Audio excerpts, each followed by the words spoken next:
I recorded this episode in my head probably at least 100 times.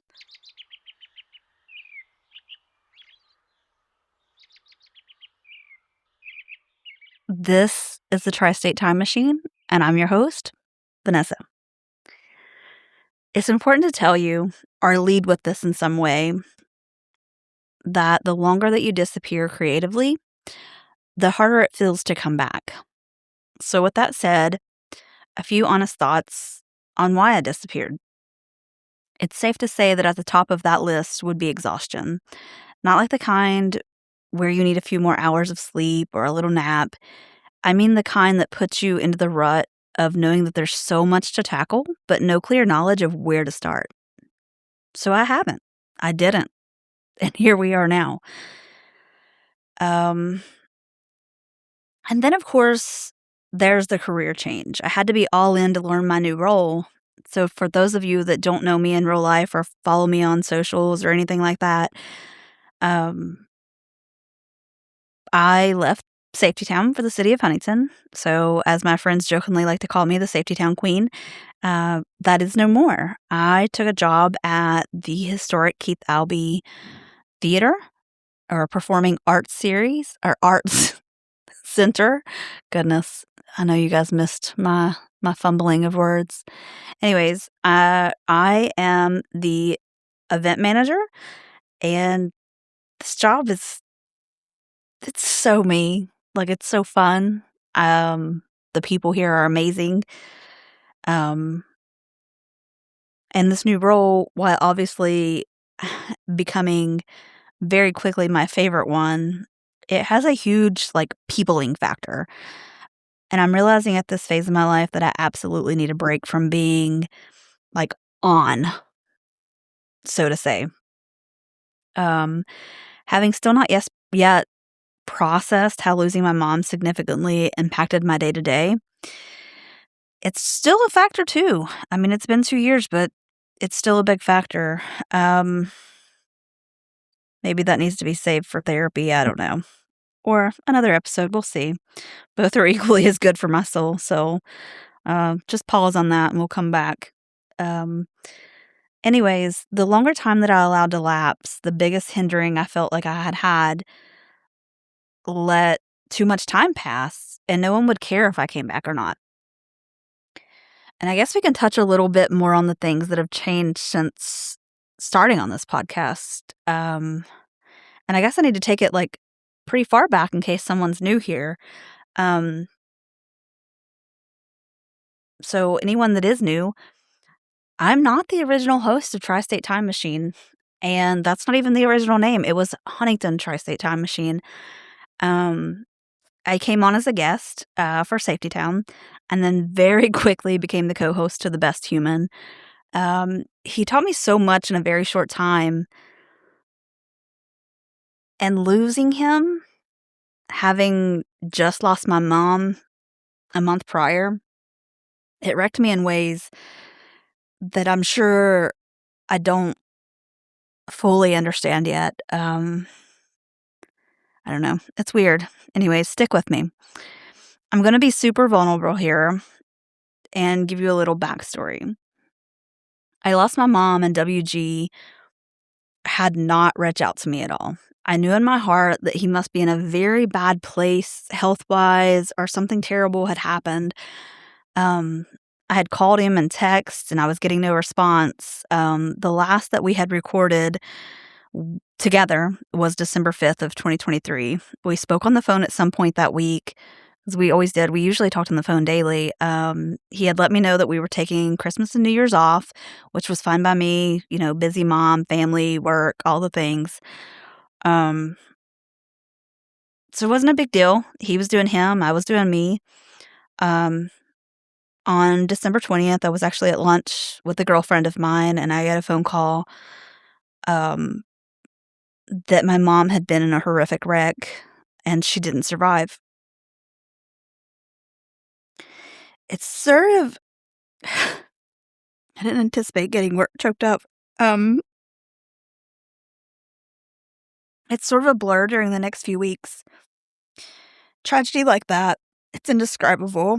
it's kinda like if you know kinda stuff, and I hope you never do if you don't. So anyways, back on track. January 4th of 2024, he had texted me and he said, and this is in quotes here, "COVID sucks. Day 11, contact you next week to put together a plan for the podcast. Happy New Year." I didn't respond. I was kind of upset that he hadn't said a word about me losing my mom because it seemed very odd to me. It kind of felt like a betrayal of our friendship, if I'm being honest. I guess we had in my house, we had COVID several times, and I knew that it was rough on people, but, like, I didn't know anyone that it had impacted to a point of possibly losing your life, right? So that wasn't a thought that I had. But anyways, like, I didn't respond. I was upset, um, because he didn't say anything about losing my mom, and then he wanted to talk business. Like, I couldn't wrap my head around that, especially about my friend. Um, and I still at this point, I'm, like, still wrapping my head around losing my mom. I'm not accepting reality. I slept a lot, a whole lot. If I didn't have to put on a mask and pretend that I was a normal human and getting through the day-to-day of work and, like, family and being present to an extent of people not worrying about me, um, I really I just existed. Hopefully that makes sense. But anyways, by January 23rd, I hadn't heard from him, and I was getting concerned, Um, because 'cause I'd called a few times and, like, he didn't return my calls, and he didn't that was just it wasn't like him. Anyways, so I sent a text and I said, "I'm checking on you. I haven't heard from you since the beginning of the month. I hope you kicked COVID's ass. I've not been well mentally, so I haven't really done more than exist and get through each day. Anyway, I hope that you are well, and I wanted to check on you." So after no response, I had called a few, mutual friends, and I even had called his boss, at Realty Exchange, and was trying to see if anyone had heard from him, and no one had, but, his boss had let me know that, he would get down to the bottom of it and figure out what was going on, um, and he would get back to me.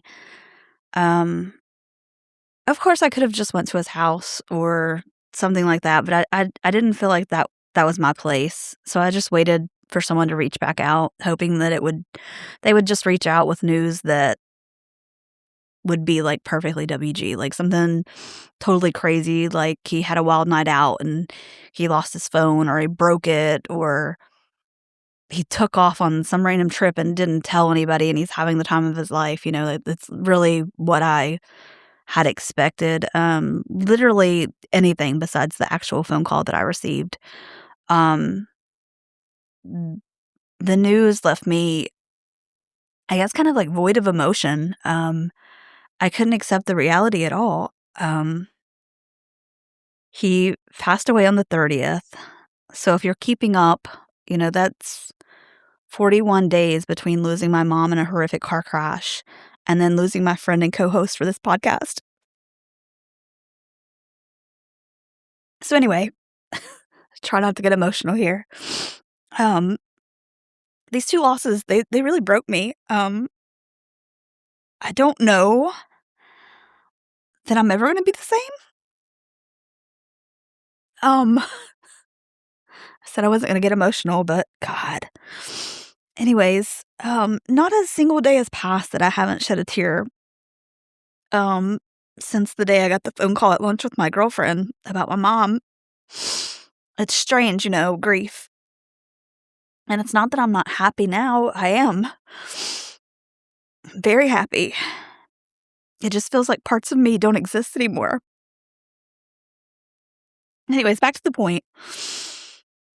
To you, the audience, the listener, you amazing people that support me, I disappeared, and you deserve answers. This show it kinda started slowly and very casual. I had very low expectations and a few big dreams, and it was so fun. It was so fun with WG. It became meaningful to a few fans that we had picked up along the way, and people became emotionally connected, and the expectations grew and the pressure grew very quietly. At some point, especially after the loss, the podcast stopped feeling like something that I was doing, and it started feeling like something that I had to live up to. I tried a few things. I tried different co-hosts. I tried, like, new and interesting ways to bring an episode. I even considered, like, going live at a few places, which I don't know, like, WG always said no to that, and I think he's right. Um, I didn't at the time.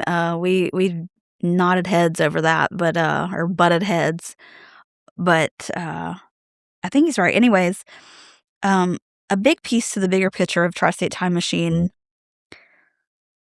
is memories, and grief changes those memories, or at least how it feels to live in the nostalgia of them. Creativity becomes more difficult as well. Well, at least it did for me. I can't speak for everyone. My relationship with storytelling has changed, like, dramatically. I don't know whether that's a good or a bad thing, but it's where I'm at. Um, so I pushed through. I got through a year without WG, without my mom, but it never felt, like, right, so to say. So cut to now, as I prepare notes for this episode, I wanna be transparent because listeners, you listening right now, you are a big part of my healing and continue to be. So emotional today. What is the deal? Anyways, I owe you that transparency at the very least, and more than I could ever give back to show the gratitude that I feel from the support that was given to me and continues to be given to me. So, with that mindset, I had this idea in my head that the return episode had to be this huge, meaningful thing. And honestly, I think that pressure is kind of what kept me from starting, or I don't I don't know, it's odd. Anyways, hopefully you're still with me. The changes, like getting older, changes nostalgia. And what I mean by that is places are disappearing, people are disappearing, old businesses are closing, and people have stopped talking about them. And with all that, comes the realization that memories are fragile. I've become and continue to become the age adults were when I was a kid myself. Somewhere along the way, I stopped listening to stories because they were entertaining, and I started listening because I realized that someday nobody will be left to tell them. Our podcast, this one, Tri-State Time Machine, it gets to set the tone for how Appalachia is perceived. We as Appalachians have been so misunderstood. Outsiders don't understand our region, or the complexity of the Appalachian people, or how humor and struggle exist together. Our resilience, our weirdness, and our storytelling traditions. People just don't get it. Outsiders, they talk about Appalachia like it's a punchline or a tragedy, but growing up here was so much more layered than that. This podcast matters a lot to me and to everyone that listens as well. I could have just quit, and many times I thought about it. I could have quit after any small inconveniences or when ratings weren't what I thought that they should be. I continued living as best I could, and while doing so, I lived with the lingering stories from our guests. The messages from listeners sharing their memories, they left me wanting to preserve those voices, documenting the disappearing culture, and wanting future generations to remember. I say that to let you know this still matters to me, and even when I disappear from it, or when I disappeared from it, it still mattered. Moving forward, I'm shifting things, and I'm not going to make you any promises. I will ask you to help me, though. Without you sharing your stories with me, I won't be successful in documenting our truth as Appalachians. I don't think that I can do this if I treat every episode like it has to be perfect. which is what I was doing for a long time. I put a lot of pressure on myself, especially after losing WG. It wasn't I didn't have a fallback person to go through the trenches with me. So it felt very personal when an episode would flop or people didn't relate to things the way I thought they would. Anyways, what I'd love more of is smaller human stories from ordinary people, just like you and me. So please share with me your strange memories, your overlooked places, all those things. What that requires is emotional honesty, the atmosphere, and conversations that aren't rehearsed or forced. So, listener participation is going to be essential in order for us to leave behind our stories. So, I am begging you, I am not too proud to beg. Send me your voice memos, your memories, your stories of old Huntington and the surrounding areas, your school memories, your folklore, your weird family traditions, like all of that stuff. Like weird inside jokes between you and your family members or your friends. I want to hear it all, and I want to get it recorded, and I want to share it with the world. I'm tired. I'm tired of um the idea that Appalachians are like this joke to other people that don't understand us. I think that somewhere along the way, I'd forgotten that this show works best when it feels like a conversation and not a performance. And maybe that's why I got burned out. Maybe that's a big part of why I disappeared. Anyways, maybe this next version of the show looks a little different. And maybe I look a little different too. One thing I do know for sure is that our stories are worth telling. Our memories matter more than they ever have. And I can't wait to continue this journey with you guys. So thankful for you. I I I really I think I say this every time I get the opportunity, but it's still not enough. I appreciate you guys. Thank you for waiting on me to get my shit together and come back. And thank you for supporting Tri State Time Machine. We are out of here.